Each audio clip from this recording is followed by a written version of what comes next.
چونٹی کے نام پر اللہ نے سورت رکھ دی. پیچھے میں آپ کو بہت ساری سورتوں کے نام یاد کرا آیا ہوں. ایک سورہ نحل بھی ہم نے پڑھی تھی.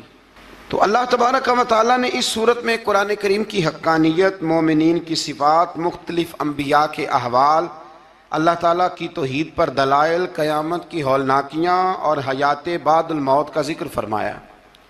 اس سورت کی ابتدائی آیات میں ایک بار پھر حضرت موسیٰ علیہ السلام کے احوال اور معجزات کا بیان ہے. آیت نمبر 16 سے سلیمان علیہ السلام کا ذکر ہے. وہ داؤد علیہ السلام کے وارث تھے، بیٹے تھے، اور انہیں پرندوں کی بولیاں سکھائی گئیں. جنات اور انسانوں کے لشکر کا ایک فوجی ڈسپلن کے ساتھ ان کے پاس حاضر رہتے تھے. وہ جو ان کا لشکر تھا نا، اس میں انسان بھی تھے، جن بھی تھے، اور اس کے اندر پرندے بھی تھے. ان کا لشکر تھا، وہ ہمیشہ ان کے پاس رہتے تھے. حضرت سلیمان علیہ السلام گزر رہے تھے تو ایک مقام سے آپ گزرے جہاں چیونٹیاں بڑی کثرت کے ساتھ تھیں. تو ایک چیونٹی جو ان چیونٹیوں کی سردار تھی، ان چیونٹیوں کی بڑی تھی، اور مفسرین کرام نے یہ بھی لکھا ہے کہ وہ تھی بھی، ایک آنکھ اس کی کوئی نہیں تھی، ایک ٹانگ اس کی کوئی نہیں تھی، لیکن اس حال میں بھی وہ چیونٹی جو تھی وہ چیونٹیوں کی قیادت کر رہی تھی. تو حضرت سیدنا سلیمان علیہ السلام کا لشکر جب وہاں سے گزرا تو وہ کہنے لگی یا ایھا النمل ادخلوا مساکنکم، کہنے لگی چیونٹیوں اپنے بلوں میں گھس جاؤ، کہیں ایسا نہ ہو کہ سلیمان علیہ السلام کا لشکر بے دہانی میں سلیمان کا لشکر توجہ نہ کرے اور تمہیں پاؤں کے نیچے مسل دے. لہذا اس طرح کرو کہ تم اپنے اپنے بلوں میں گھس جاؤ. حضرت سلیمان ابھی 3 میل دور تھے. تمام مفسرین نے لکھا ہے 3 میل دور تھے. تو وہاں سے چیونٹی بول لی تو قرآن کہتا ہے کہ حضرت سلیمان اس کی بات سن کے ہنس پڑے. فتبسم ضاحکا، آپ اس کی بات سن کے ہنس پڑے کہ دیکھو یہ چیونٹی کیا کہہ رہی ہے. ذرا غور کرنا بات پر کہ حضرت سلیمان 3 میل دور فاصلے پر چیونٹی کی بات بھی سن لیتے ہیں. مولوی نے قرآن کی آیت پکی یاد کر لی، انا بشر مثلکم، کہتا ہے حضور نے کہا میں تمہاری طرح کا بشر ہوں. نبی ہماری طرح ہوتے ہیں جی. تو وہ تو 3 میل دور چیونٹی کی آواز سن لیتے تھے. اس کے کان میں چیونٹی رکھو بلا، اسے کہو کہ بتا بلا کیا کہتی ہے. کچھ بتائے گا پھر دوڑ لگا دے گا شاید. کان میں رکھو، اس کو کہو بتا چیونٹی کیا کہتی. اور اگر یہ لفظ نہ ہوتے قرآن کے کہ جب انہوں نے سنا تو ہنس پڑے، یہ جملے نہ ہوتے تو شاید اس کو بھی نہ مانتے. لیکن حضرت سلیمان نے سنی چیونٹی کی بات. اور اب اگلی بات کہنے لگا ہوں. بڑے خوبصورت لفظ لکھے ہیں مفسرین نے. فرماتے ہیں دیکھو، ایک چیونٹی نے ایک جملہ بول کے اپنے قبیلے کی خیر خواہی کی تو رب نے اس کا جملہ بھی قرآن میں بیان فرما دیا. تو جو ساری زندگی لوگوں کو جملے بول بول کے کہے رب رسول کی طرف آ جاؤ، تو اللہ قیامت میں اس کی بات کو قائم نہیں فرمائے گا. جو بھی کسی کی خیر خواہی کرے وہ ایک جملہ بول کے کرے، اور ہو بھی چیونٹی. تو اگر اللہ اس کا ذکر قرآن میں باقی رکھتا ہے تو میں اور آپ اگر کسی کی خیر خواہی کریں گے تو انشاءاللہ ذکر باقی رہے گا. شرط یہ ہے کہ کریں خیر خواہی کرو کسی کی، ایک جملہ بول کے بھی کرو. چیونٹی بھی ہو تو اللہ قرآن میں ذکر باقی فرما دیتا ہے. تو اللہ تبارک و تعالیٰ نے اس بات کا ذکر قرآن مجید میں فرمایا. اس پر کئی کچھ لکھا ہے. اسی طرح سے ایک بات اور لکھی ہے ہمارے مفسرین نے کہ حضرت سلیمان ایک دن اسی طرح نکلے. قحط پڑ گیا تھا، بارش نہیں ہوتی تھی. تو حضرت سلیمان باہر میدان میں نکلے دعا کرنے کے لیے، خشک سالی تھی. تو جب آپ گئے تو ایک چیونٹی اپنے پر پھیلا کے دعا مانگ رہی تھی. تو رب کریم نے فرمایا سلیمان آپ واپس چلے جائیں، بارش آ جائے گی پر آئے گی چیونٹی کی دعا پہ. تو حضرت سلیمان نے عرض کی مولا میں بھی تو اتنا لشکر لے کے آیا ہوں نا، تو چلو ہمیں بھی دعا کر لینے دے. تو چیونٹی کی دعا پہ برسا دینا پر دعا کر لینے دے. فرمایا نہیں، آپ واپس جائیں، دعا نہ مانگیں. یا اللہ کیوں؟ فرمایا چیونٹی کا دل ٹوٹ جائے گا، وہ تو کہے گی کہ یہ سلیمان کی لشکر دعا پہ پھر بارش آئی ہے. تو آپ نہ کریں تاکہ اس کے دل میں یہ بات رہے کہ نہیں میرے رب نے میری دعا پہ بارش فرمائی ہے. آپ جائیں، آج بارش آئے گی پر آئے گی چیونٹی کی دعا پہ. تو جو چیونٹی بارش کی دعا کرے قوم کے لیے، اللہ اگر اس کا ذکر قائم رکھتا ہے، تو جو اپنی قوم کے لیے ہدایت کی دعا کرے، اور کبھی کبھی گردن جھکا کے دیکھا کرو کہ دل میں رسول اللہ کی امت کا درد کتنا ہے. اگر کہیں حضور کی امت کا درد ہے تو پھر انشاءاللہ ذکر قیامت تک باقی رہے گا. پھر انشاءاللہ قیامت تک آنے والی نسلیں بھی آپ کا ذکر کریں گی اگر حضور کی امت کا درد سینے میں موجود ہے. اسی طرح سے پھر حضرت سلیمان کے لشکر میں نا ایک ہدہد نامی پرندہ بھی تھا. لشکر کا کارکن تھا پرندہ. ہدہد غائب تھا تو حضرت سلیمان کہنے لگے کدھر گیا وہ ہدہد؟ نظر نہ آ جایا سخت سزا دوں گا. یہاں تو کوئی اچھی خبر لائے گا. چونکہ وہ ہدہد پرندہ جاتا تھا تو خبریں لا کے دیتا تھا ورنہ سزا دوں گا. اتنی دیر میں ہدہد بھی آ گیا. یہ پرندے جو کارکن ہوتے ہیں بڑے سیانے ہوتے ہیں. کبھی بندہ ناراض ہو تو صحیح خبریں لے آتے ہیں.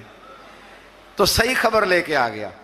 آتے ہی آ کے بیٹھا تو اس نے حضرت سلیمان علیہ السلام نے کہا کہاں تھے؟ عرض کرنے لگا حضور میں ملک سبا گیا تھا. وہاں ایک عورت حکمرانی کرتی ہے, اس کا نام بلقیس ہے. بہت بڑے تخت پہ بیٹھتی ہے. 80 گز اس کا تخت لمبا ہے, 40 گز چوڑا ہے, اور شاید 80 مان کے 80 ٹن اس کا وزن ہے. تو حضور وہ سورج کو پوچھتے ہیں. تو حضرت سلیمان نے فوراً خط لکھا, فرمایا جا کے اسے میرا خط دے دو کہ یہاں تو کلمہ پڑھ کے ہماری فرما بردار بن جائے ورنہ تیار ہو جائے. جو اللہ کے غیر کو پوچھتے ہیں ہم ان کے خلاف جنگ کریں گے. وہ جب لے کے گئے نا خط, یہ حدود گیا تو وہ میٹنگ کر رہی تھی, اس کے وزیر مشیر سارے بیٹھے تھے. اس نے جا کے خط پھینک دیا ملکہ بلقیس کی جھولی میں. اس نے خط پڑھا تو ڈر گئی. وزیروں کو بلایا. حضرت سلیمان, قرآن کہتا ہے حضرت سلیمان نے کہا تھا خط پھینک کے نا تو سائڈ پہ ہو کے سننا وہ کیا کہتا ہے. بندوں کے لیے منع ہے, پرندوں کے لیے جائز ہے. بندوں کے لیے منع ہے سائڈ پہ ہو کے سننا. ہاں جس کی جاسوسی کی ڈیوٹی ہو, کفر کی جاسوسی کی, اس بندے کے لیے بھی جائز ہے. تو یہاں ایک تو وہ پرندے تھے, دوسرا کفر کی جاسوسی کر رہے تھے. سائڈ پہ ہو کے سننے لگے تو ملکہ بلقیس کہنے لگی اب کیا کرنا ہے, یہ خط آیا ہے. تو وہ کہنے لگے ہم تیار ہیں, آپ حکم کریں, ہم لڑنے کو تیار ہیں, لڑیں گے. وہ کہنے لگی نہیں تیزی نہ دکھاؤ. قرآن مجید کہتا ہے کہ وہ کہنے لگی جب لڑائیاں ہوتی ہیں تو شہر تباہ ہوتے ہیں, ملک کھنڈر بن جاتے ہیں. لڑائی مسئلے کا حل نہیں ہے. انہوں نے کہا کہ میں نبی ہوں. تو ایک دفعہ آزما لیتے ہیں کہ نبی ہیں کہ نہیں. معاذ اللہ آزما لیتے ہیں. کہا کیسے؟ کہنے لگی تحفے تحائف بھیجتے ہیں. اگر مال پر دل للچا گیا تو پھر نبی نہیں بادشاہ ہے, اور اگر مال پر دل للچایا نہ تو پھر اللہ کے کامل بندے ہیں. یہ فرق اس نے اس وقت بیان کیا. اس نے 500 کنیزیں, 500 غلام, بڑے شاندار لباس پہنا کے, 500 گھوڑا بڑا تگڑا, اس کے اوپر مال و اسباب رکھ کے تیاری کرا کے حضرت سلیمان کی طرف بھیجا. ہدہد پہلے سے خبر لے کے آ گیا. حضور اس نے یہ پروگرام بنایا ہے. وہ جب آیا سارا کچھ تو حضرت سلیمان دیکھ کے جلال میں آ گئے. فرمانے لگے اسے جا کے کہہ دو تو مجھے کیا تحفے بھیجے گی, میرے رب نے مجھے مالا مال فرمایا ہوا ہے, انہیں مالا مال کیا میرے مالک نے. جا اسے جا کے کہہ تو کیا تحفے دے گی. جب رب دیتا ہے تو پھر کوئی کمی نہ وہ نہیں چھوڑتا. بندے کیا دے سکتے ہیں, بندے تو بیچارے 10 دے کے تو 10 دن ان کی آنکھیں نہیں کھلتی. فرمایا مجھے اللہ نے جو دیا ہے کیا بات ہے اس کے دینے کی. تو فرمایا اسے کہو یا فرما بردار ہو کے آ جائے یا جنگ کے لیے تیار ہو جائے, ہم اسے اس کے شہر سے ذلیل کر کے نکال دیں گے. اس نے جا کے جب پیغام دیا تو اور ان لوگوں نے بھی آ کے بتایا کہ وہاں تو ہم عجیب منظر دیکھ کے آئے ہیں کہ جانور بھی ہاتھ باندھے کھڑے ہیں, وہاں تو جنات, سرکش جنات کھڑے ہیں. وہ بادشاہ نہیں, وہ نبی ہیں. وہ جو 500 غلام اور 500 کنیزیں گئی تھی, حوال سنایا آ کے. تو ملکہ بلقیس نے پھر خط لکھا کہ میں فرما بردار ہو کے آ رہی ہوں. معنی کیا ہے, میں کلمہ پڑھنے کے لیے آ رہی ہوں. تو حضرت سلیمان نے کہا بھئی اب اس طرح کرو, ذرا فرش بچھاؤ. انہوں نے فرش بچھایا اس طرح کا کہ اوپر فرش تھا, نیچے مچھلیاں تیر رہی تھیں, لگ رہا تھا دریا ہے. ڈیوٹی لگا دی, جنات نے بچھا دیا. ادھر حضرت سیدنا سلیمان فرمانے لگے اب چونکہ مان کے آ رہی ہے تو اسے اپنی نبوت کی علامتیں بھی دکھانی ہیں. اس نے تخت بڑا شاندار بنوایا تھا, اور خواتین میں جو عادتیں خواتین والی ہوتی ہیں وہ جاتی نہیں.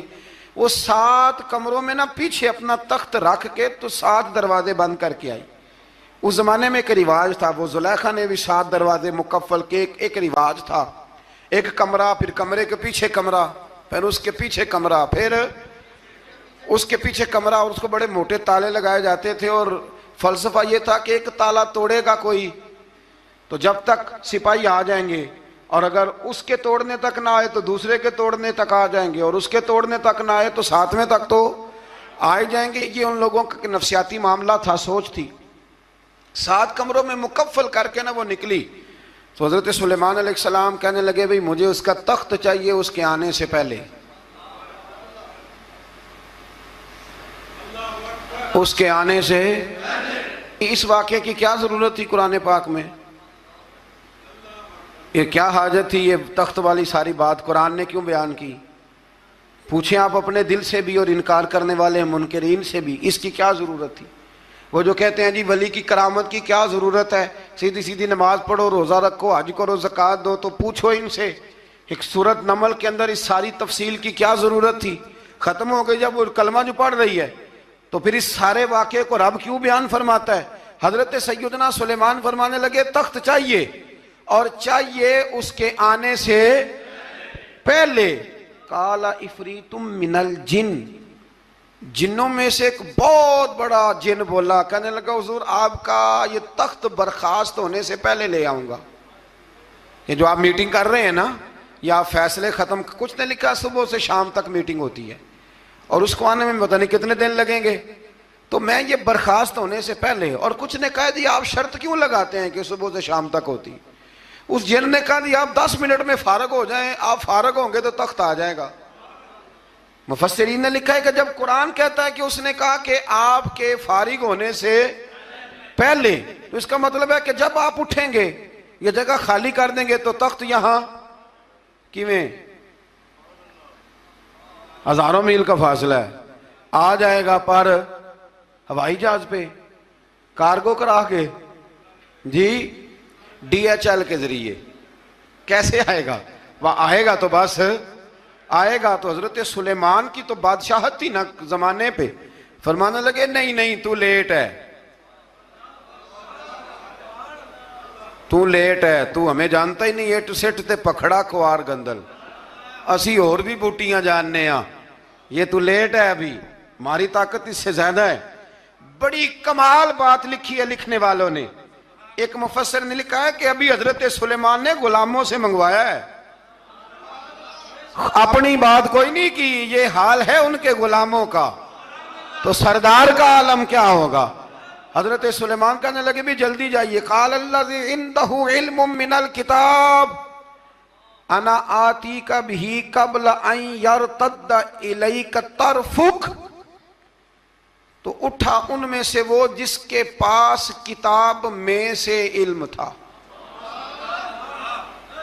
ساری کتاب کا بھی نہیں، علم من الکتاب، کتاب، وہ اٹھے جن کے پاس کتاب میں سے علم تھا، تو وہ اٹھ کے کہنے لگے حضور میں لے آؤں گا، کب؟